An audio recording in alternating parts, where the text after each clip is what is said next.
After being in the business of writing and self-publishing over the last decade, I've learned a lot about what works and what doesn't. Sometimes I've made some rather stupid mistakes, but thankfully I've learned from them. While a lot of times I see that common sense isn't often common practice for some indie authors.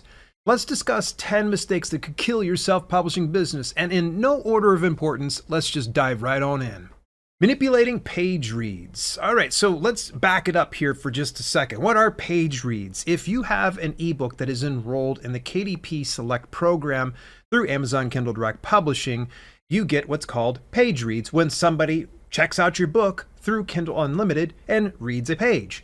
You're paid about a half of a cent for every page that's read, and also it helps influence your rank. Now, with that being said, there are some folks out there that will, of course, try to game the system, because if you have a Kindle Unlimited membership, or 10 or 20 or 50 or 100, you could probably, in theory, go and just check out your book a bunch of times and get a lot of page reads, which is not good. It is not acceptable. And that's where they take contention, is they do not want you trying to work the system, because they're aware of when you are doing it the right way and when you're doing it the wrong way. If you're just trying to get a better rank, good on you, but do it the legit way, because this does influence rank every time your book is checked out in one of these lending programs. Therefore, it gives you the unfair advantage. Okay, fair enough. But how do they see that you're manipulating page reads? Well, it just comes down to they have a very good system that's able to determine when there's a huge spike in page reads and then a significant drop off thereafter, or an account that really didn't have anything that just kind of magically happened overnight. All right, just before anybody starts attacking me here, because I know there's going to be some new authors out there that, might get a bunch of page reads all at once because they got a lot of friends and family, or even some readers that came over and checked out their book. Well, there is a way that they can check. First of all, one, inserting a call to action at the beginning of the book to go to the end of the book. Now, this was a big no-no that was discovered back in early 2016 that a lot of authors got pinched, and they got into some serious hot water. And it got a lot of accounts terminated and such. So you do not want to have at the very beginning of your book, hey, click on this link, I got something to show you. And it takes them to the back of the book and you go, hey, I've given you a lot of extra things, so, thanks so much, I appreciate it. Click this link, it'll take you right back to the front of the book.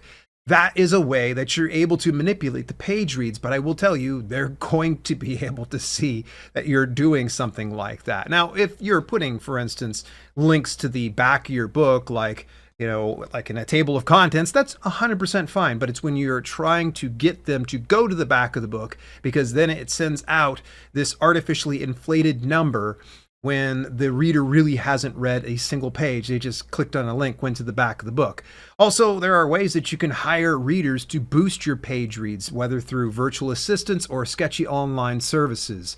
That's where you're going to run into a lot of issues, because obviously, if you're doing it through virtual assistants, then chances are likely that those VAs are probably doing it for another author, as well as those sketchy online services are doing it for another author. So it's going to originate from a sketchy account, so therefore you're going to be tied to that person, and then it's going to catch you red-handed. There are instances of false positives, because I know a number of years ago, one of my former guests here on this channel was part of the whole lit RPG niche, and for some reason or another, everybody across all of lit RPG saw a huge boost in page reads, and so Amazon went in and started just slapping a lot of accounts, suspending them and sometimes terminating them, because they believed that it was being manipulated.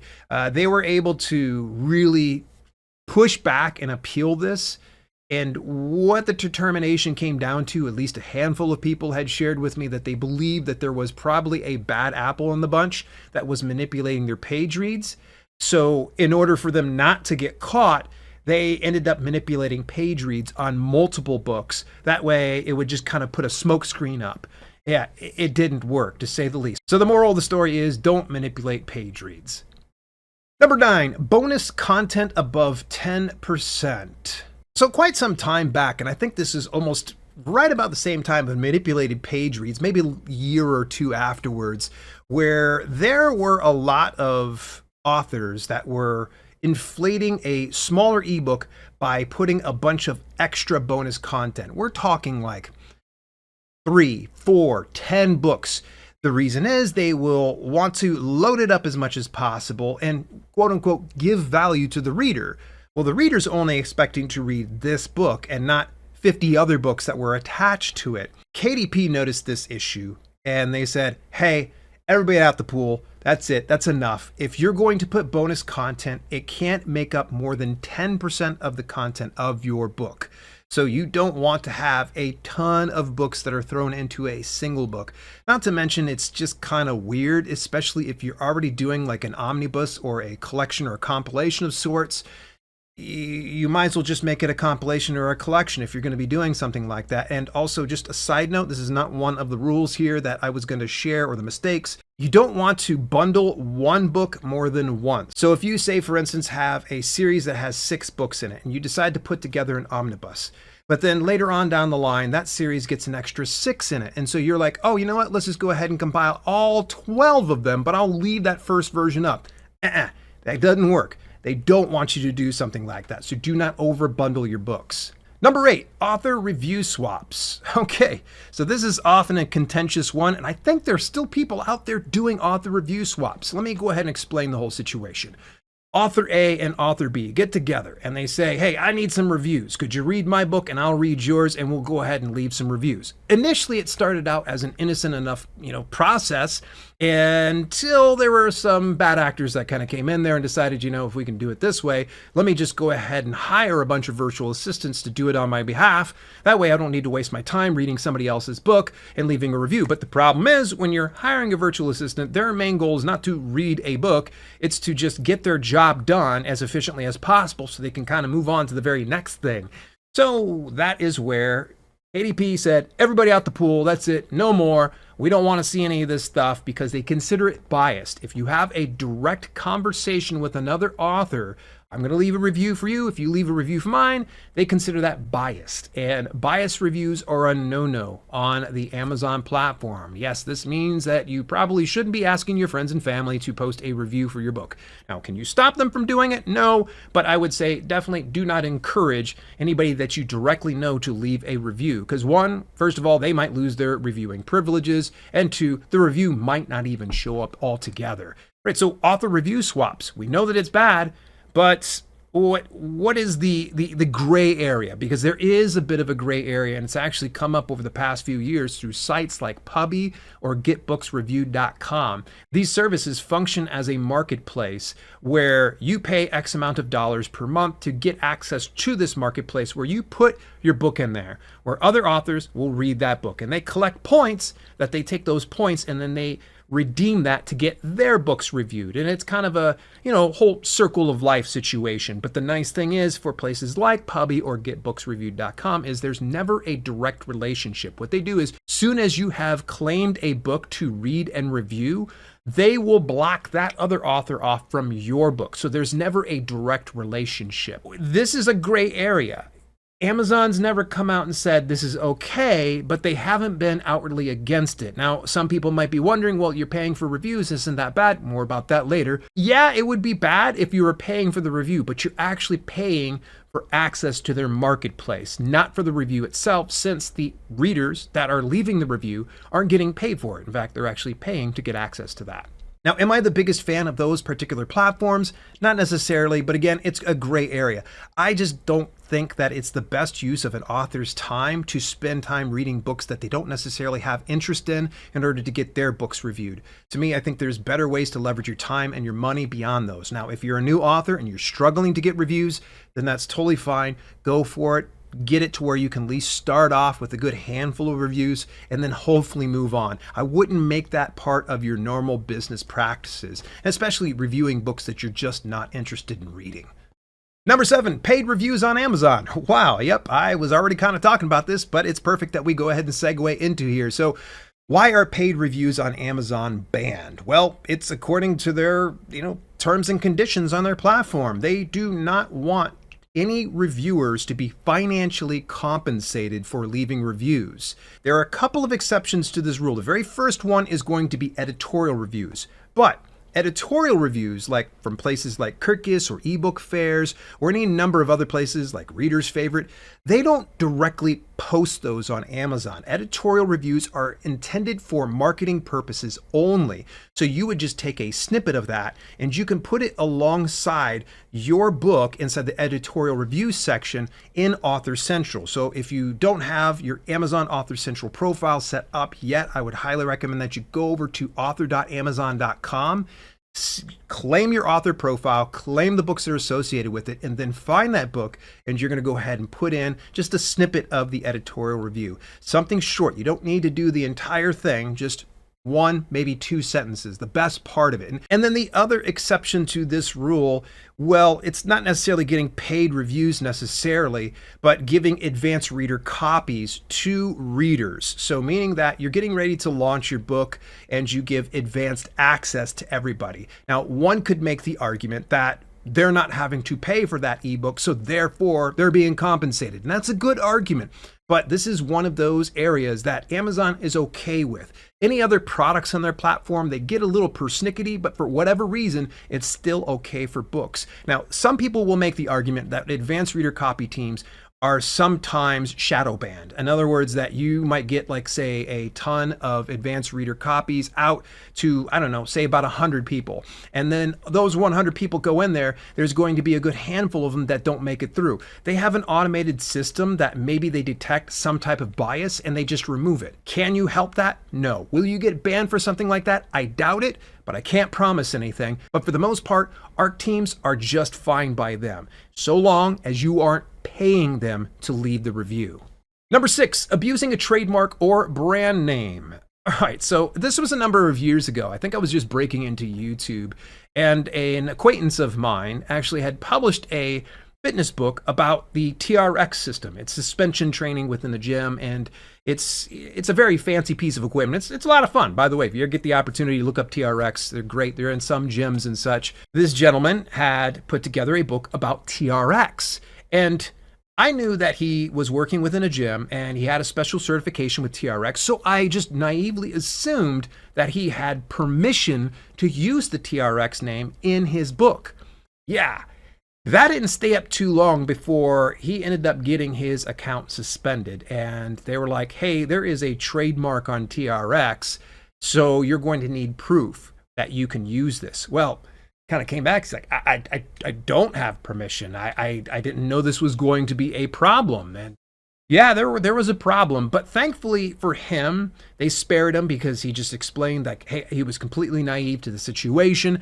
I don't know this is going to work with any of you today because trademarks and brand names are huge. It's someone's intellectual property that you do not have permission to, and unless you get that permission and in writing, you're going to be in some real trouble when KDP pushes back on you. So what should authors do to safeguard their account and inadvertently abusing a trademark or someone's brand name?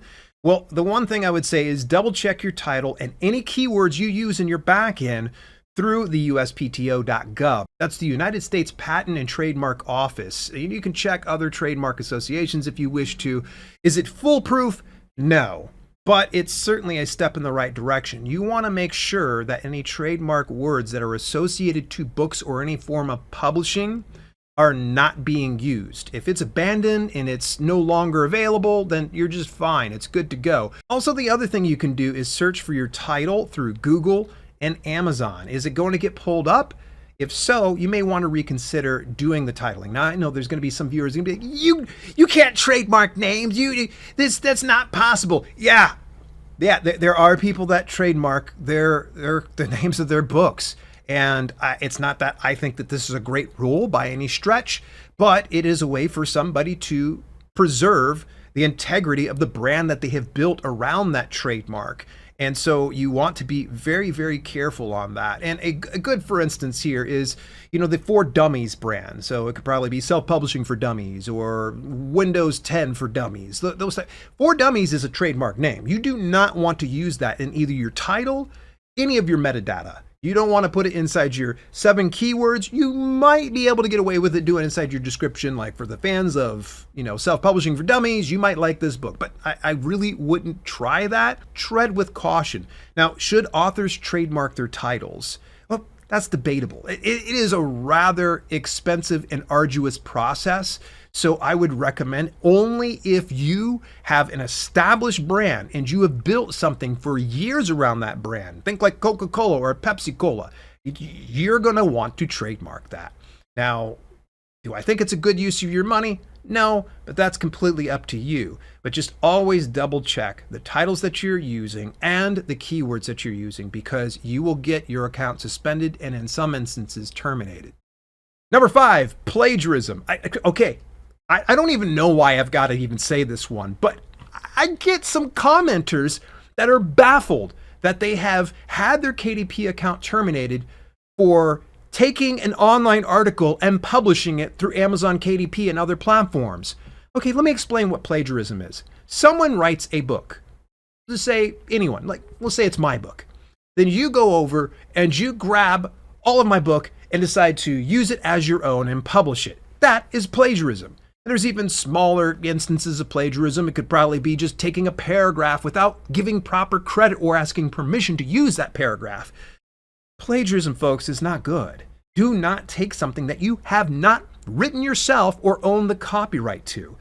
So how does Amazon know if you plagiarize content? Well, they got little crawlers that go throughout the internet and figures out where different iterations happen. Not to mention that they have a database of millions upon millions of books that they're able to go through and check through those type of things. If you've ever found yourself in an instance of needing to prove your copyright, chances are very likely they might have found something online of that or somebody else was publishing it. Now, I would just recommend if you ever get a notification like that, make sure that you respond immediately and give the proper documentation. They will tell you what they need.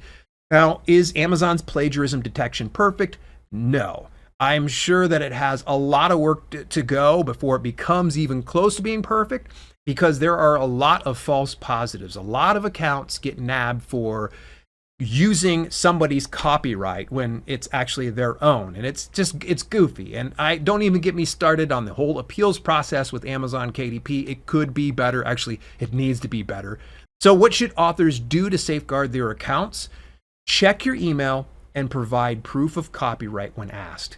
Usually it's a 72-hour window to report back, so it's a good idea to check your email every other day as a minimum. I would check it daily. So don't give a garbage email, like a spam email that you would give to like some like voting type thing that you run into, or you know, some poll or some random site. You need to have a business email that's associated to your KDP account. That way you never miss any of these notifications. Number 4, poorly edited content. This is wild to tell you this, but yeah, there are some folks out there that just write the first draft and they put that hammered garbage onto the marketplace. I've read quite a few over the years, and I just say to myself, you could have just gotten like Pro Writing Aid or Grammarly, or even just use Microsoft Editor. Heck, Ginger's free. Hemingway is free. So why is poorly edited content going to land you in hot water? Well, it comes down to the customer experience. Amazon is very customer centered. And if you are just putting out hammered garbage through their platform, you're putting mustard on their face. You're making them look stupid. That's going to turn off those buyers from coming back to the platform because you left a bad taste in their mouth. And if you think that customers aren't going to complain about your various issues and problems with editing your book, you got another thing coming. First, they really value their reviews. They pay attention to those reviews. They really want to see the best customer experience possible. The other thing is every page has a report abuse or issues button that is on that page to let them know when something isn't right. And not to mention, if there is enough returns or refunds for a particular product, for one specific product, chances are very likely that's going to set off a few bells and whistles and some red flags to let Amazon know that you probably don't have a good book. Now, I heard more recently there was someone who actually had published a book through KDP. It was like their first book or whatnot. And the commenter had left something on my video, and it was riddled with mistakes. It seemed like English was a second language. Punctuation was, non-existent. I think it must have been broken on their keyboard. They had said they got their account terminated, and the reason was because of a poor customer experience. This book hadn't even made it to the marketplace, so chances are very likely that there is an automated system, probably artificial intelligence, that's going through and scanning the documents that were being uploaded and saying, yeah, there's 50,000 mistakes in this manuscript. Do not publish it. Terminate this account. They terminate it. So, folks, edit your stuff. And I always recommend, if you can hire a professional editor, do that. If you can't hire a professional editor, rely on someone outside of yourself. Sure, you should definitely self-edit, but also find other authors that might be able to help you discover any issues before you put it out into the market. You can't find a good professional editor, join an author community. I've got a community over in Discord, dalelinks.com/Discord, and you can ask anybody like, hey, I'm cash-strapped. Is there any other authors here that would be willing to sit down and edit my work for me? In exchange, I'll do the same thing for you. So there's so many ways that you can be able to get your book edited. Trying to just rely on yourself or not even editing it at all, well, it's going to get your account banned and your self-publishing business will be screwed.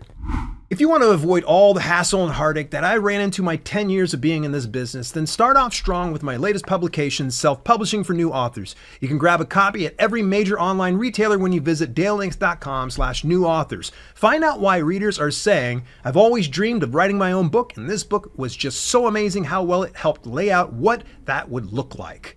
A terrific resource on self-publishing, answering every question you might have. I found it incredibly helpful, and writers considering self-publishing their work will too. This book is a well of information. Any author who plans to publish, as well as those who have already published, should grab a copy. It's filled with the kind of information I wish I'd had in one place when I first published, and even during my second published work. Again, grab a copy of the Self-Publishing for New Authors today when you visit dalelinks.com/new authors. Let's discuss the final 3 mistakes that will ruin your self-publishing business.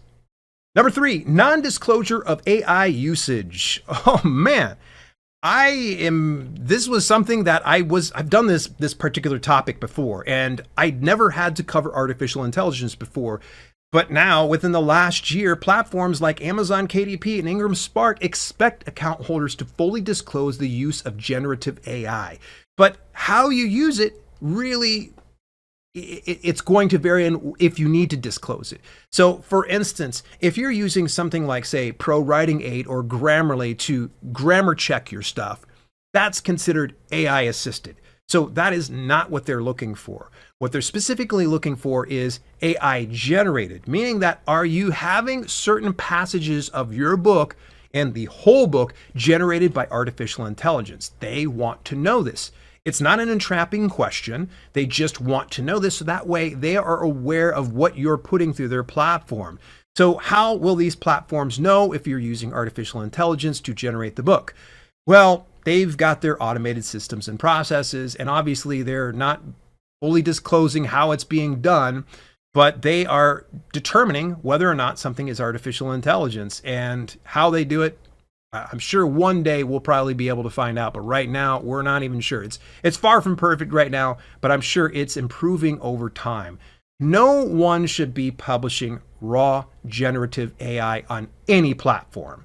I'm sorry, you could sit here and argue with me. If you're a big hype bro when it comes to artificial intelligence, it's fine. I like AI. It's great. It's fantastic. But publishing raw generative AI anywhere is a recipe for disaster. Because in a lot of instances, artificial intelligence on the first draft, it's sometimes stilted. It's not readable. I mean, sure, you could read it, but it's not like how we deliver, person to person. It's not how we communicate as human beings. So I would really recommend that you include some type of human intervention if you're using generative AI. Don't just publish it straight to the market. Have a human being go through it, be it yourself or hiring an editor. Go in, clean it up. Sometimes artificial intelligence puts in overly flowery prose. Sometimes it's redundant and repetitive. You want to make sure that that stuff is cleaned up through developmental edits, copy edits, proofreading, beta readers, an advanced reader copy team. Get as many human beings in there so that way it cleans it up and it's a lot more readable, and the customers, aka the readers, are happy at the end of the day, because that's what matters most. Now, does disclosing the use of AI hurt you? No, it doesn't. In fact, I even had a discussion with the KDP team where they said it's not an entrapping question. They're just needing to collect data so they know exactly what's going on and what's going through their platform. And to further kind of expand on something like this, Amazon is already leveraging artificial intelligence on their platform as we speak. In fact, you can go down to reviews and sometimes you'll see there is a synopsis that is provided by artificial intelligence on how this book is being reviewed, all the strengths and the weaknesses. So just know that Amazon's not anti-AI. Fully disclosing it does not entrap you by any stretch. Just disclose it and be done with it. Number 2, opening multiple KDP accounts. This one right here is something that gets a lot of people in hot water. If you review the terms and conditions, that is available inside the bottom of your dashboard or when you first sign up for KDP is something that you agree to. And I think the last time that the terms and conditions was updated was back in November of 2023. So it's fairly up to date. And part of that is you cannot open multiple KDP accounts. In fact, a good friend of mine actually reached out to me earlier this year and had explained that they were reached out to by Amazon KDP about multiple accounts. He got his accounts all shut down, all 3 of them. I don't know why he had 3. And he was trying to explain that he wanted to have this one publishing this type of books and this one publishing this type of books and this one publishing this type of books. And it was kind of a safeguard just in case he had one closed down, he'd have another one. No. Don't do that. I actually even spoke with the KDP team specifically and asked them about this. I'm like, okay, are there any loopholes on something like this? Are there any exceptions to this rule? No, there isn't. They said one person, one account, regardless of differing tax IDs, bank accounts, and business addresses. So you can only have one. There are no exceptions to this rule. And as soon as you have been terminated, you cannot come back in and open another account. In fact, now more recently, they had the whole ID verification system. So in the event that you've been terminated and you try to slip right back in there, chances are very likely they're going to be checking your ID and going, oh, yeah, we banned you. Yeah, get out. See ya. Bye. So just be very careful when it comes to opening multiple accounts. Now, the problem sometimes is there are false positives. There are some folks that are well-meaning and they have not opened more than one account, and for whatever reason, they get shut down for something like this. I would highly recommend that you appeal, that you go in and show them exactly what you have and what you don't have, and try to state your case. Stay professional and stay calm. Don't start finger pointing and getting angry at them, because remember, there's a human being on the other side of things. It's not always a bot that's managing all the appeals and processes like that. So stay professional, stay calm, and really try to work with them to try to get your account back. I know it's not ideal. Nobody likes getting their account terminated. I doubt it. But you want to make sure that you're going into it with a cool head. Organizations like the Alliance of Independent Authors offer assistance in the event of wrongful termination. Notice the key word, wrongful termination. There are other options out there as well that you can probably get a lawyer that would help you get your account back.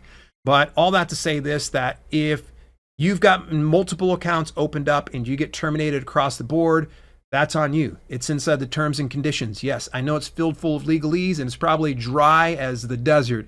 In order to read it and get through it, you need to probably have a couple pots of hot coffee, but you need to get yourself completely aware of exactly what they want and they don't want. Number 1, selecting inappropriate categories. All right, so let me explain how this is listed also in the terms and conditions, in addition to other areas of metadata that include the 7 backend keywords. If you select something that does not properly represent the publication which you're putting through their platform, they don't want it. And if you don't have a clear grasp of what you're publishing, then you probably should take a couple steps back, maybe even pick up a copy of the Self-Publishing for New Authors. Shameless self-plug aside, you want to make sure that whatever you're putting into the marketplace makes sense. The categories that you're selecting make sense. You don't want to have your Werebear Shapeshifter book slipped into a section on health and wellness, the same way that you don't want your, Dr. Romance book that's slipped into a children's book section. It doesn't make sense. There are some instances that you might be stuck and you might wonder like, hey, what category do I need to use? Look up the other books that are within your niche. Look up books that are similar to yours. See the categories that they're using. And if they've been around for a while, chances are very likely that category is proper. And if you're still nervous about choosing the wrong category, reach out to KDP support and just confirm. So that way it lays any fears to rest. I think that for the most part, as long as you are finding the category that best represents your book, you should be just fine. It's an on your honor system when it comes to choosing your category until they have caught you that you're not going by your honor, meaning that you're finding some random category that you're wanting to become #1 bestseller overnight by just getting one sale. Yeah, that's the one. So I just would say just avoid choosing the wrong categories. Now, what do you do to safeguard your selection of categories? Let's just say you know this category is, beyond a shadow of a doubt, the right category for your book. Now, more recently, the Kindlepreneur Dave Chesson, the innovator of Publisher Rocket, the inventor, if you will, had actually rolled out a new system where you can find the proper categories. And then he has keywords that are associated to those categories. And then what he'd recommended is you take 2 of those category specific keywords and place them in 2 of your 7 backend keywords, just to kind of further cement the fact that yes, this category is where you want to belong, it's where it should belong, and you should be fine. In the event that you're still getting pushback, you want to make sure those keywords are 100% dialed in, all 7 backend keywords. There's these shades of gray that some people kind of get a little bit caught up. That keyword does not accurately represent your book. You shouldn't use it. Same thing goes for categories. And hey, now that you had all 10 of the possible self-publishing mistakes that could potentially ruin your business, take a look at these 50 tips for KDP. It's a little bit more upbeat than this one, but if you're feeling like, oh gosh, KDP, oh, they're the worst, take a look at the 50 problems with KDP and some of the solutions that I offer in this very next video. I'll see you in either video.